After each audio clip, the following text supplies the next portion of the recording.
என் பையனோட school tour பார்த்தரலாமா? என் பையன் இன்னும் ஸ்கூலே சேரலைங்க. அதுக்குள்ளே எனக்கு ஒரு இன்விடேஷன் வந்துடுச்சு, கேஜி டூருன்னு சொல்லிட்டு. என்னடா அப்படின்னு சொல்லிட்டு நாங்களே வந்து என்னடா நம்மளெல்லாம் 5ஆம் கிளாஸ் 6ஆம் கிளாஸில் தான் டூரே கூட்டிகிட்டு போனாங்க.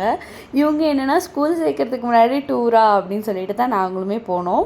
அம்பத்தூரில் இருக்கிறவங்க எல்லாருக்குமே தெரியும் டிஇ ஸ்கூல்ஸை பற்றி. ஸோ வந்து இதை பற்றி சொல்லணும்னு அவசியமே இல்லை. என் ஹஸ்பண்டோட மைண்ட் செட் என்னென்னா ஃபுல்லாக மாண்டிசரி பேஸில் இருக்கணும்னு சொல்லிட்டு. ஸோ வந்து டிஏயில் வந்து மாண்டிசரி பேஸில் இருக்க எல்லாமே. ஏன்னா இப்போவே குழந்தைங்களுக்கு வந்து எஜுகேஷனை திணிக்கிறோன்னு சொல்லிட்டு அதை பண்ணக்கூடாது. அவனோட வே ஆஃப் ஆக்டிவிட்டிலேயே அவன் லேர்ன் பண்ணிக்கணும்னு சொல்லிட்டு என் ஹஸ்பண்டோட ஒப்பீனியன். பட் எனக்கு குழந்தை எங்கே படித்தாலும் நல்லா படிக்கணும், பேசிக் ஸ்ட்ராங்காக கொடுக்கணும்னு சொல்லிட்டு என்னோடய ஒப்பீனியன். ஸோ அவங்க ஒப்பீனியனும் என் ஒப்பீனியனும் ஓகேயாக இருந்துச்சு இந்த இடத்துல டிஇ ஸ்கூலு.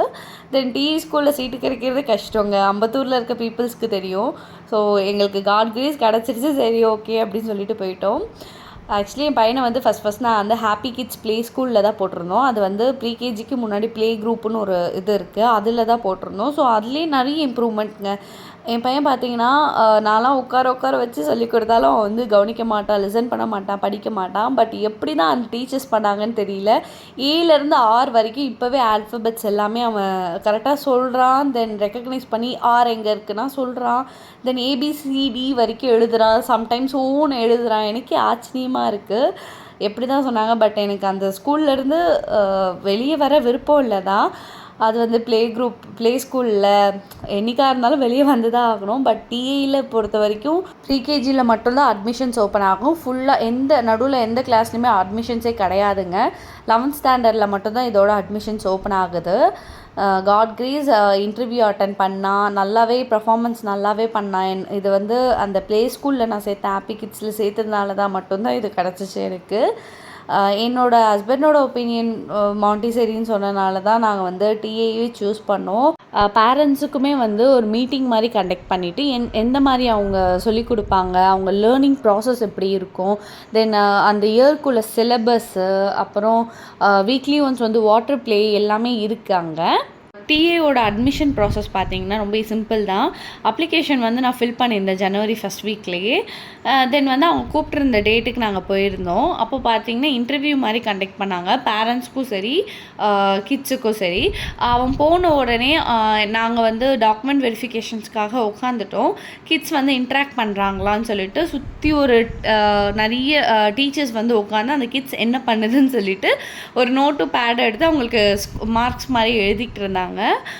இவன் வந்து பார்த்தீங்கன்னா போன உடனே ஃபஸ்ட்டு பேசிக்ஸ் என்னென்னா செப்பல் ரிமூவ் பண்ணிவிட்டு டாய்ஸ்லாம் வச்சு விளையாட ஆரம்பிச்சிட்டான். பசில்ஸ் எல்லாமே அரேஞ்ச் பண்ணான்.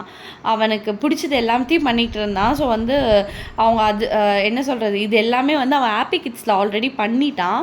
ஸோ அவனுக்கும் அதனால் ஒரு ஐடியா இருந்து போய் அவன் பண்ணான். அதுக்கப்புறம் ரிட்டன் நாங்கள் வரும்போது ஒரு பர்ஃபி கொடுக்கும்போது அவன் வந்து என்ன சொன்னான்னா அம்மாவுக்கு அப்பாவுக்கு அப்படின்னு சொல்லிட்டு கேட்டு ஒரு 2 இது எடுத்துகிட்டு அதுக்கப்புறமா வந்து அவங்க டாக்குமெண்ட் வெரிஃபிகேஷன்னு சொல்லியிருந்தால அதில் பார்த்திங்கன்னா எல்லா சர்டிஃபிகேட்டுமே இப்போ இருக்க ஜென்ரேஷன் வந்து முன்னாடி ஸ்கூல் அட்மிஷன் போடும் போதே அவங்க வந்து வெரிஃபை பண்ணுறாங்க. லைக் வந்து இப்போ ஆதாரில் என்ன நேம் இருக்கோ அதே தான் வந்து பர்த் சர்டிஃபிகேட்லேயும் இருக்கணும். எக்ஸாம்பிள் வந்து இப்போது இனிஷியல் வந்து ஃப்ரண்ட்டில் இருந்துச்சுன்னா ஆதார்லேயும் ஃப்ரண்ட்டில் இருக்கணும். பர்த் சர்டிஃபிகேட்டில் ஃப்ரண்ட்டில் இருந்துச்சுன்னா ஆதார்லேயும் ஃப்ரண்ட்டில் இருக்கணும், இல்லை பேக்கில் இருந்தால் பேக்கில் இருக்கணும். அந்த மாதிரி எல்லாமே சொல்கிறாங்க. கம்யூனிட்டி சர்டிஃபிகேட் அந்த மாதிரி எல்லாமே இருந்துச்சு. தென் காட் கிரேஸ் நான் எல்லாமே கரெக்டாக என் ஹஸ்பண்ட் வந்து இது எல்லாத்துலேயும் ப்ரிப்பேர் பண்ணி வச்சுட்டனால எனக்கு எந்த பிரச்சனையுமே இல்லாமல் ஸ்மூத்திங்காக முடிஞ்சிடுச்சு. நிறைய பேருக்கு வந்து கம்யூனிட்டி அப்ளை பண்ணல அப்படிலாம் சொல்லிட்டு 2-3 தடவை அலைஞ்சிக்கிட்டு இருந்தாங்க. இது எல்லாமே ஸ்கூல் சேர்க்கறதுக்கு முன்னாடி ரெடி பண்ணி வச்சிட்டிங்கன்னா ரொம்ப ஈஸியாக இருக்கும். என்னோடய சஜஷன் இது.